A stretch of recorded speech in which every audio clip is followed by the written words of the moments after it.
Welcome to the channel of insurance. Bincang asuransi, bincang transparan, bincang apa adanya.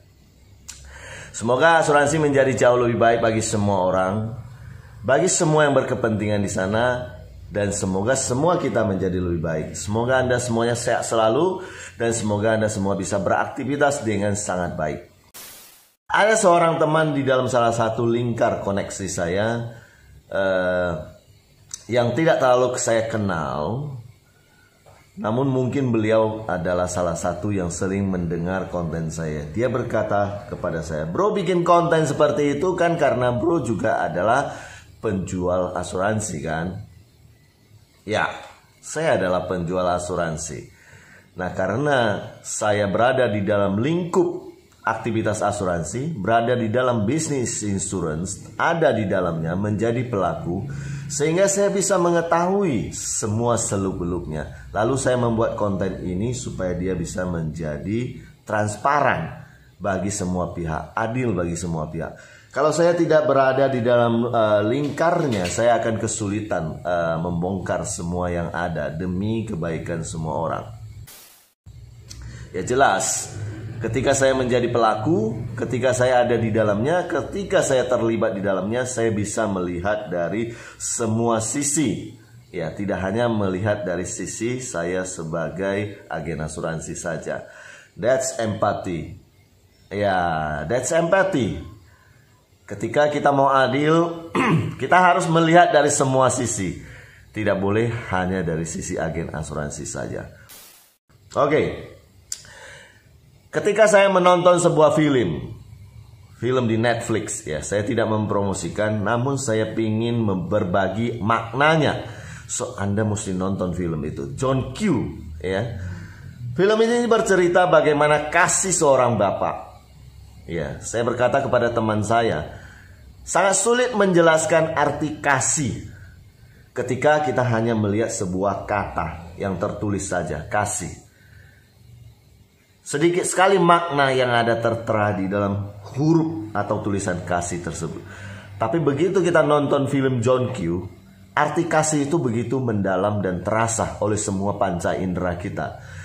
Ketika seorang bapak sangat-sangat terpaksa, luar biasa, karena tidak tahu lagi jalan keluar atas penyakit anaknya. Anaknya menderita penyakit jantung, rusak otot jantungnya membesar.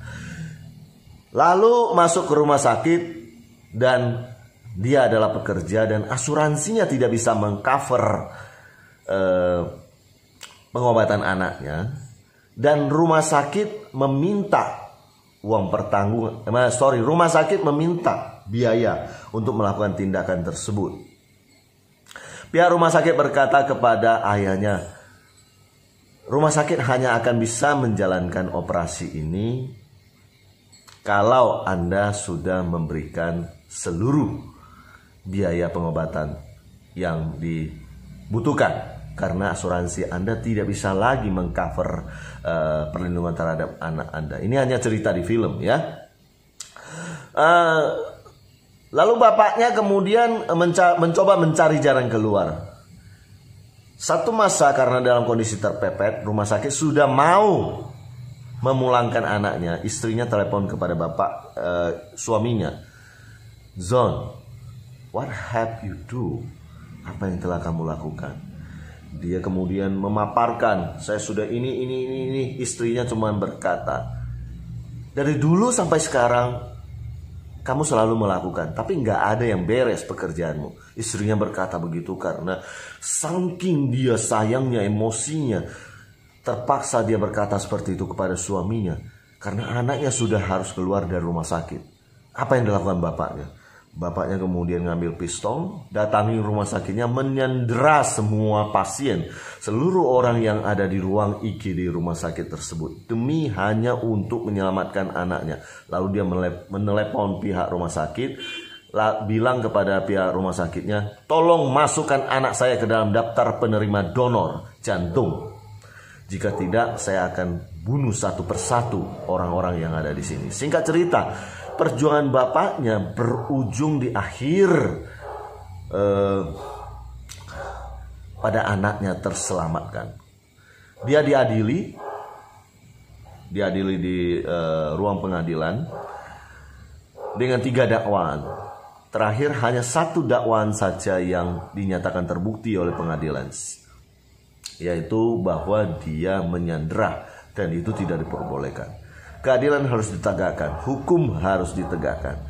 So dia masuk penjara. Namun dia dapat respect dari semua orang yang disanderanya, karena motifnya yang begitu luar biasa, karena kasihnya yang begitu luar biasa, sampai dia rela mengorbankan dirinya untuk mendonorkan jantungnya kepada anaknya. Kasih apa yang lebih besar daripada pengorbanan seorang ayah kepada anaknya? Kasih apa yang lebih besar daripada pengorbanan seorang ibu kepada anaknya? Kasih apa yang lebih besar coba daripada pengorbanan seorang sahabat kepada sahabat sejatinya? Itu sudah kasih yang level tertinggi. Kasih sampai pada tahapan akan mengorbankan diri demi kehidupan orang lain. Ya, demikianlah ilustrasinya. Lalu apa hubungannya? Ya sebenarnya ini gak ada hubungan. Ini hanya curhat. Ini hanya berbagi.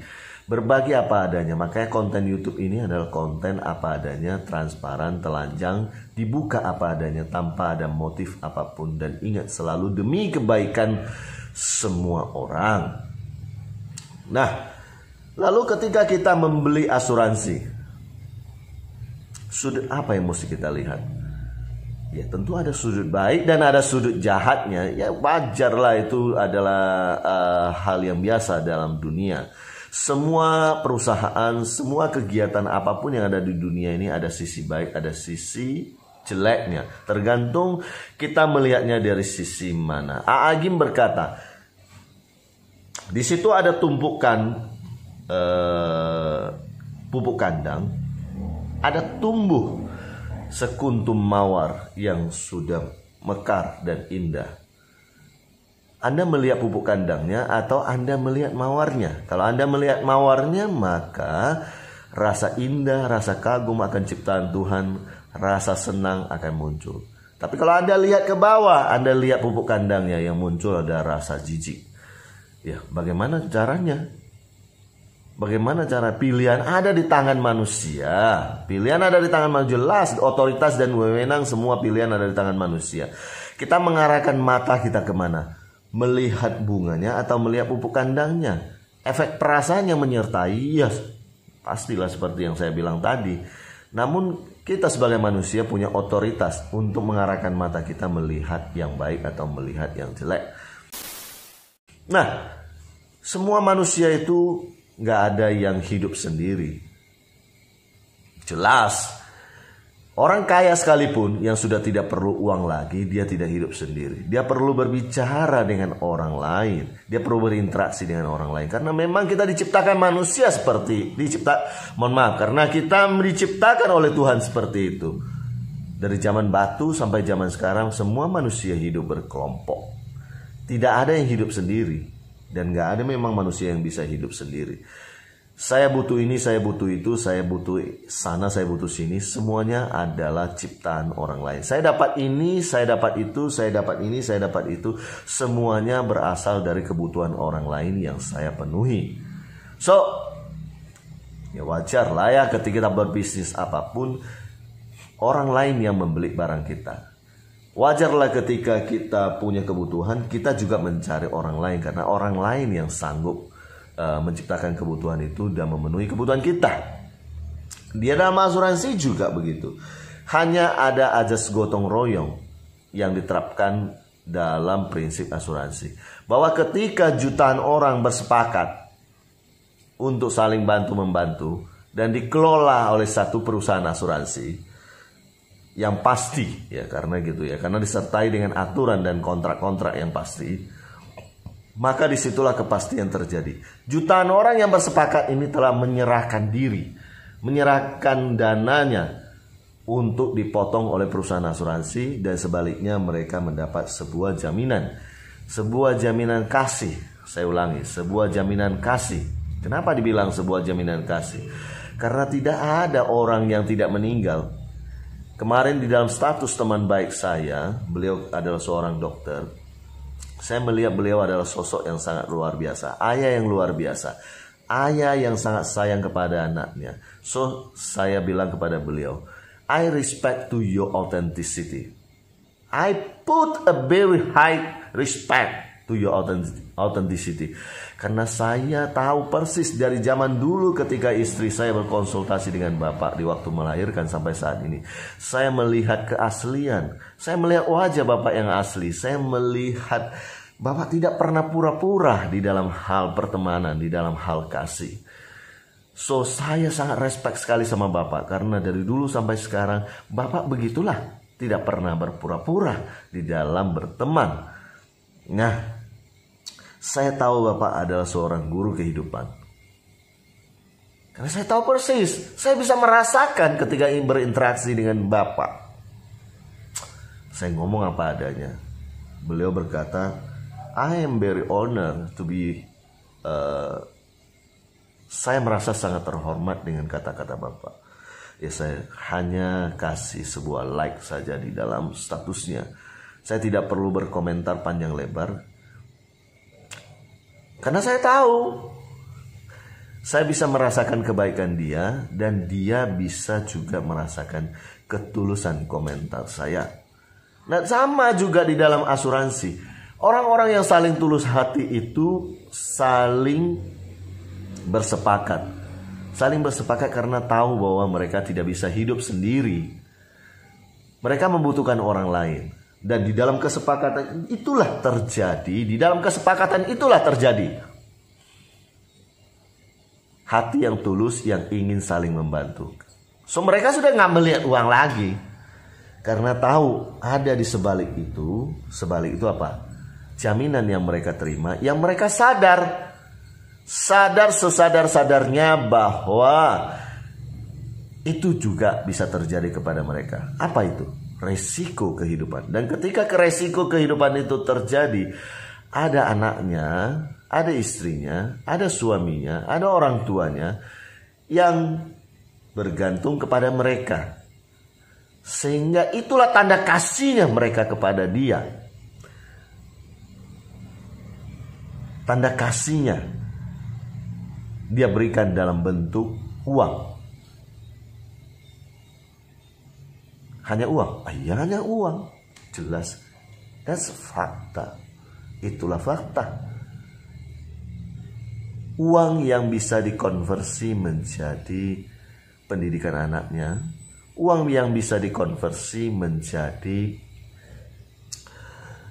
istrinya tidak perlu bolak-balik mencari uang demi anak-anaknya sehingga anak-anaknya kekurangan kasih. Jadi mungkin, ya bisa jadi mungkin makna daripada uang itu adalah seperti itu. Karena orang yang sudah meninggal dia juga sudah nggak bisa lihat uang itu lagi. Dan apa yang bisa dia tinggalkan?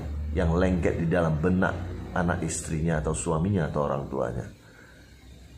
Yang lengket itu hanya kasihnya, perilakunya beliau tak kala masih hidup di dunia ini. Itu yang dikenal. Uang ini hanya sebagai alat saja.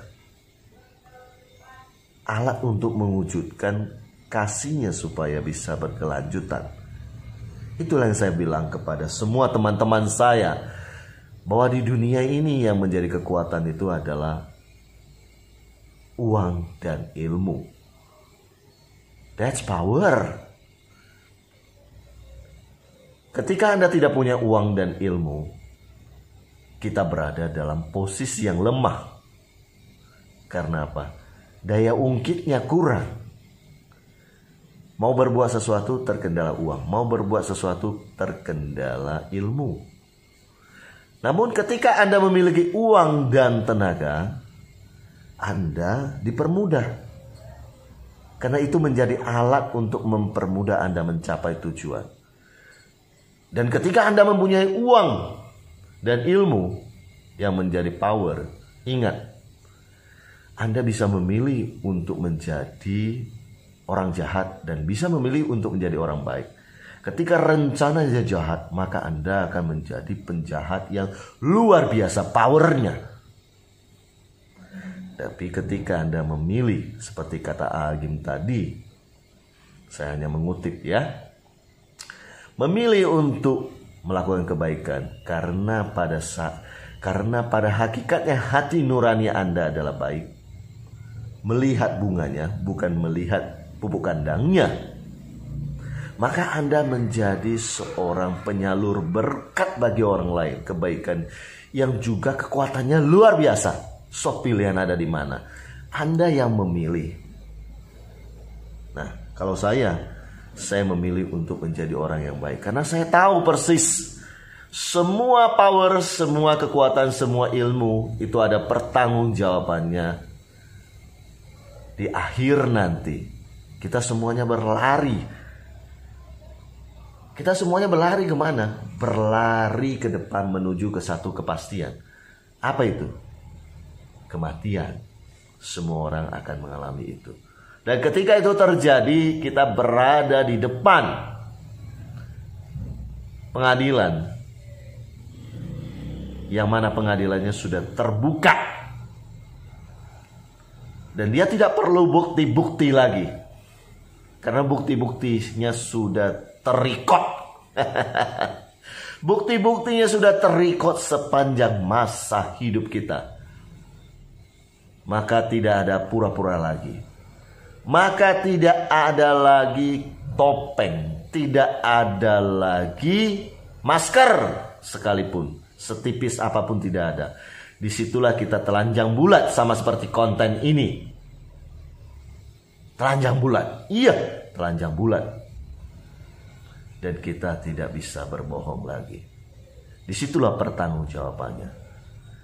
Ya, tentu saya bukan ustadz, saya bukan pendeta, saya bukan siapa-siapa. Saya hanya orang yang bercerita berdasarkan pengalaman saja. Bisa jadi saya salah. Ya, dan jangan didengar. Bisa jadi saya benar. Kalau mungkin Anda sealur pikiran dengan saya. Ya, demikianlah dunia, demikianlah hidup ini. Pada akhirnya semua orang punya pendapat masing-masing. Dan semua orang benar di dalam perspektifnya. Tidak ada orang yang suka disalahkan. Bahkan ketika dia salah. Ada satu kutipan yang saya dengar dari seorang ustadz luar biasa. Nggak ada orang suka orang pelit. Bahkan ketika orang pelit berkata-kata, orang pelit juga nggak suka sama orang pelit. Sesama pelit saja dia nggak suka. Makna kalimat ini begitu luar biasa. Silakan dicerna masing-masing. Silakan dimaknai masing-masing. Semoga inspirasi pagi ini bermanfaat. Semoga Anda semuanya selalu sehat. Dan semoga Anda semuanya selalu berbahagia. Semoga semua makhluk di dunia ini selalu berbahagia. Haleluya, puji Tuhan. Amin.